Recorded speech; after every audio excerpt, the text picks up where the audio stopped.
If salt is considered the most magical enchantment material in knife-making competitions, then this tea powder enchantment is definitely another peak in the world of blade forging.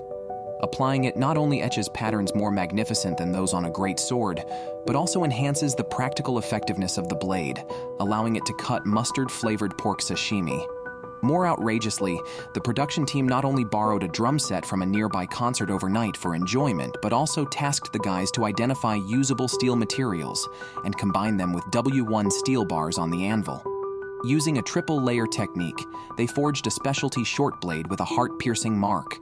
Thomas, recognizing the quality of the steel tube from a chair he dismantled, since he was unsure about the drum set's materials, confirmed it was indeed high-quality steel fit for a triple-layered blade. The blade-making approach was sound, although the sparks flying towards people did pose some difficulty. Jerry opted for the yellow steel coins on the rack, theoretically incompatible with copper, but seeing the powerful sparks from his cutting, it was clear they were made of steel. By cutting them into long strips, they could be directly used for triple-layer cladding. Rick focused on the steel frame at the bottom of the copper plate, ideal for crafting a top-quality knife, using a sandwich technique with soft steel encased in hard steel. A medieval forging method that used soft steel for the core to enhance toughness and high-carbon hard steel for the cutting edge. Brent, cutting up a guitar stand, prepared the largest and thickest steel material, earning great appreciation from the blade forging F4. With ample steel, the error margin in triple layering increases and heating and processing speeds improve. Thomas meticulously cleaned the cross-section of the steel tube, a detail appreciated by those who value thorough preparatory work, although spending an hour on this task seemed excessive. Similarly, Jerry, engrossed in refining his thinner copper material, risked splitting the triple-layered steel due to over-polishing. Indeed, within 5 minutes in the furnace, the steel billet swelled into a pea-pod shape, but for an experienced forger like Brent, this was easily resolved with a few hammer strikes. Rick, as Whitebeard mentioned, prepared to showcase an ancient technique with a soft steel core for the back of an upscale triple-layered blade, marking the soft steel positions with angle iron to avoid forging errors. His daring and showy technique was well received by the judges, who hoped he wouldn't confuse the directions and end up with a soft steel edge. In the final half hour, Brent, merging 3 thick layers of steel, smoothly extended the steel billet, which now resembled a banana, yet everything was under control. After grinding for over an hour, Thomas finally began welding the steel. However, he only realized afterward that he had welded the unclean side into the interior of the triple-layered steel. With little time left, Thomas decided to start forging immediately. After 2 strong strikes, a black spot appeared in the middle, clearly a flaw caused by impurities and bubbles. Fortunately, if he could break open the bubbles, Thomas still had a chance to complete the welding. Meanwhile, Jerry had already finished forging his 3 layers and began shaping the knife. His speed and control over the forging rhythm were impressive. Rick was even faster, having already hammered out the knife blank and started on the handle. The judges were excited about the seamless transition and the triple-layer technique Rick used, although he forgot to mark the soft steel, leaving him slightly confused about which side contained it. Luckily, Rick could distinguish the soft and hard steel by etching and observing the color difference. After shaping his knife blank, Brent completed the quenching directly. Astonishingly, he finished 3 knives in 2 hours, maintaining decent quality. Surprisingly, Thomas managed to incorporate the bubbles and successfully quench the blade, which remained perfectly straight. In the final half hour, Jerry completed the quenching of his 3 steel knives. After confirming there were no issues, he began finely grinding the knife blanks. Time was up, and the first round of the challenge concluded. The 4 contestants faced the initial inspection with their triple-layered blades forged with a drum set. Jerry's Bowie knife was rough but solid with no issues.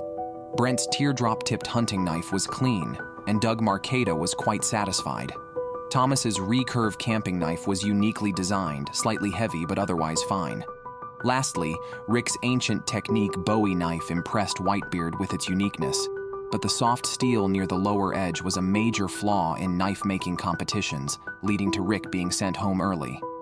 The remaining 3 contestants advanced to the next round to continue forging.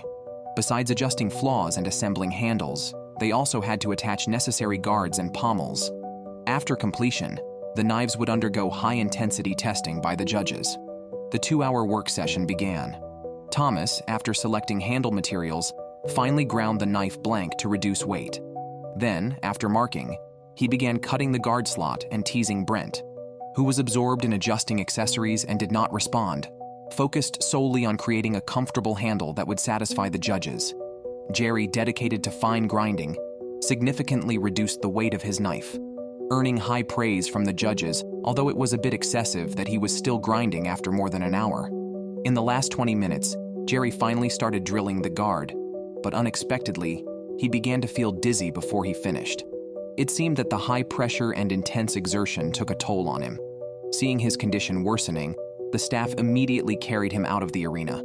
The other two contestants were so engrossed in assembling their knife handles that they didn't notice what had happened until the competition ended and realized Jerry was gone. The results were clear. The two who successfully assembled their handles could continue in the contest, while Jerry, who succumbed to exhaustion without completing his handle, had to go home early. It was a pity to see his impressive set of 3 knives go to waste.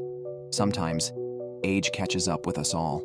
Brent and Thomas advanced to the 3rd round of the finals, where they would go home and forge their espada ropera swords to determine the winner. The espada ropera, a famous weapon of the Spanish hero El Cid, is known for its powerful double-edged blade and exquisite handle and guard, featuring a unique groove design that facilitates rapid and unstoppable strikes.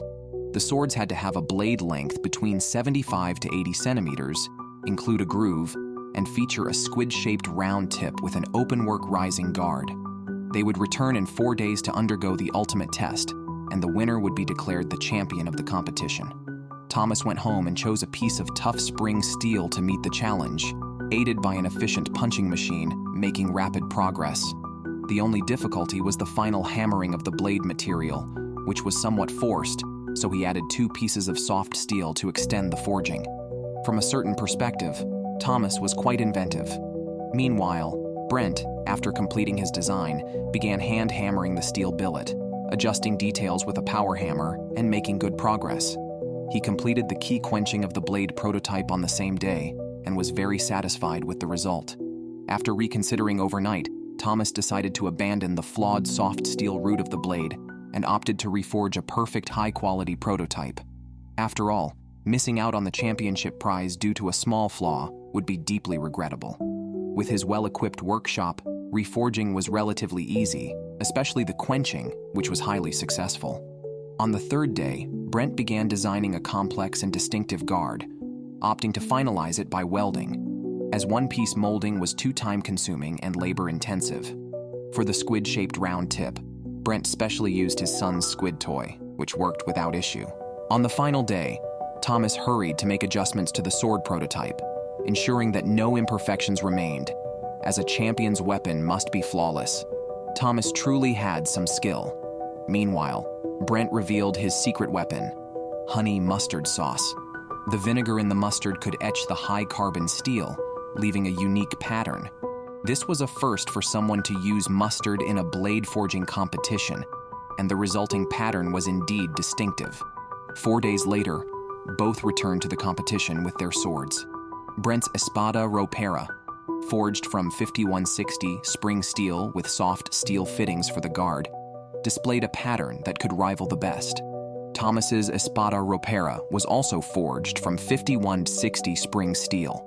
The handle material was poplar wood. Both swords had distinctive features. Which one was more ferocious? The first test was Doug Marqueta's practical test of chopping a pig. Brent's sword went first. The mustard enchantment proved fierce, and its balanced feel impressed Doug. Next was Thomas's sword, which also performed powerfully, making Doug Marqueta exclaim in amazement. The second round was a test of chopping armor by Whitebeard. Brent's blade structure remained intact. Thomas's blade also showed no issues. The final test involved Doug Marqueta chopping fish. Brent's sword was exceptionally smooth and impressive. Thomas's sword delivered powerful, consistent strikes. After 3 rounds of testing and rigorous deliberation by the judges, Brent was declared the champion. Thomas's sword performed excellently too, but its aesthetic and decorative details were not as perfect as Brent's.